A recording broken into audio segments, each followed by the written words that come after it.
आदर्श शिक्षण संस्थान जोधपुर द्वारा संचालित ऑनलाइन शिक्षण में आपका हार्दिक स्वागत एवं अभिनंदन। Please like and subscribe this channel. नमस्कार साथियों। जय श्री कृष्णा। आज अपन कक्षा 9वीं के विज्ञान विषय के अध्याय 3 परमाणु तथा अणु का भाग 9 लेकर आए हैं।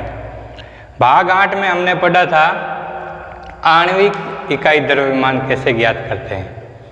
आणविक इकाई द्रव्यमान और सूत्र इकाई द्रव्यमान लगभग एक जैसे होते हैं। सब में आपको परमाणु द्रव्यमान उसका याद रखना पड़ेगा और कोई परमाणु किसी पदार्थ में कितनी बार आया है उसका मल्टीप्लाई करके अपन उसका आणविक द्रव्यमान या इकाई सूत्र द्रव्यमान ज्ञात कर सकते हैं। अब देखो उसमें आणविक इकाई द्रव्यमान में और सूत्र इकाई द्रव्यमान में फर्क क्या है।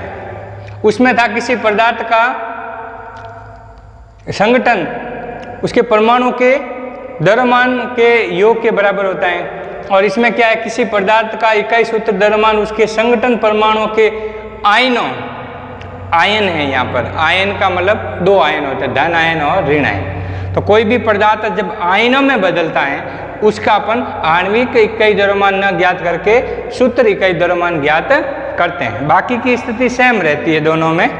देखो जैसे एक एग्जाम्पल है हमारे पास में NaCl सोडियम क्लोराइड।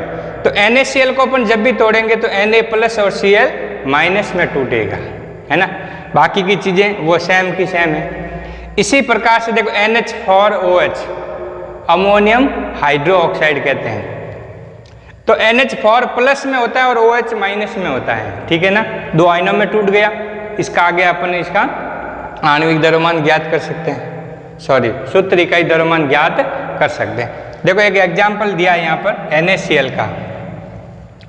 तो NaCl का अपन को पहले परमाणु द्रव्यमान Na का और Cl का लिखना पड़ेगा। तो देखो सोडियम का परमाणु द्रव्यमान होता है 23U यूनिफाइड और Cl का परमाणु द्रव्यमान होता है 35.5U, ठीक है ना। अब NaCl में दोनों आए कितनी बार है, Na एक बार आया हुआ है, Cl भी एक बार आया हुआ है। तो देखो Na और Cl, तो NaCl का इकाई सूत्र इकाई द्रव्यमान हो जाएगा 23U × 1 और 35.5U × 1, दोनों एक एक से मल्टीप्लाई हो जाएगा, फिर दोनों की क्या हो जाएगी जोड़।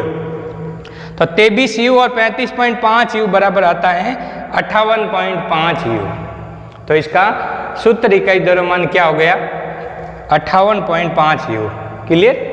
ऐसे के ऐसे देखो अपन एक एग्जाम्पल और लेते हैं CaCl2 का इकाई सूत्र द्रव्यमान ज्ञात कीजिए। एग्जाम्पल में ऐसे ही पूछे जाते हैं आणविक द्रव्यमान और इकाई सूत्र इकाई द्रव्यमान, ये दोनों ज्ञात करना अपन को कैसे, ये दोनों सेम होते हैं। परमाणु द्रव्यमान आपको याद रखने होते हैं, ठीक है ना। तो देखो Cl कैल्शियम और क्लोरीन दोनों है, CaCl2 है ना। तो देखो Ca आया है एक बार, कैल्शियम एक बार और क्लोरीन कितनी बार आया है 2 बार। तो क्या हुआ कैल्शियम 1 से गुणा होगा और Cl किससे गुणा होगा 2 से। अब इन दोनों का अपन परमाणु द्रव्यमान लिखते हैं। तो देखो पहले कैल्शियम का परमाणु द्रव्यमान होता है 40U। क्यों? क्योंकि कैल्शियम आवर्त सारणी में 20 नंबर पे आता है। तो 20 प्रोटॉन और 20 ही न्यूट्रॉन बराबर कितने हो गए 40U। और क्लोरीन का परमाणु द्रव्यमान होता है 35.5U। तो CaCl2 का सूत्र इकाई द्रव्यमान कैसे हो जाएगा 40U × 1 35.5U × 2। तो 40U और 35.5 × 2 बराबर हो गए 71U। तो दोनों को जोड़ा तो कितना है 101U यूनिफाइड, ठीक है ना।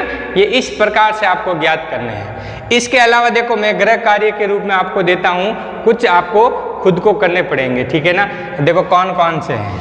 एक है NH4Cl, मैं इसको आयनों में बदल देता हूँ आपको सुविधा रहेगी। NH4Cl को कहते हैं अमोनियम क्लोराइड। तो देखो कैसे बदलेगा NH4+ और प्लस हो जाएगा Cl-। इसी प्रकार से Ca कैल्शियम हाइड्रोक्साइड है। तो कैल्शियम हाइड्रोक्साइड बदलेगा तो क्या आएगा देखो Ca2+ और +2OH माइनस। ठीक है ना, मैं आयनों में बदल देता हूँ, आपको करने में थोड़ी सुविधा रहेगी। ZnO जिंक ऑक्साइड, तो देखो Zn2+ होता है और प्लस हो जाएगा O2 माइनस। इसी प्रकार से CaO कैल्शियम ऑक्साइड, तो CaO हो जाएगा Ca2+ और प्लस हो जाएगा O2 माइनस। ठीक है ना, इसी प्रकार से KOH पोटेशियम हाइड्रो ऑक्साइड, तो K+ और प्लस OH माइनस। अब इन सब का आपको इकाई द्रव्यमान ज्ञात करना है। ये 5 हैं, आपके गृह कार्य में रहेंगे। ठीक है ना, इसके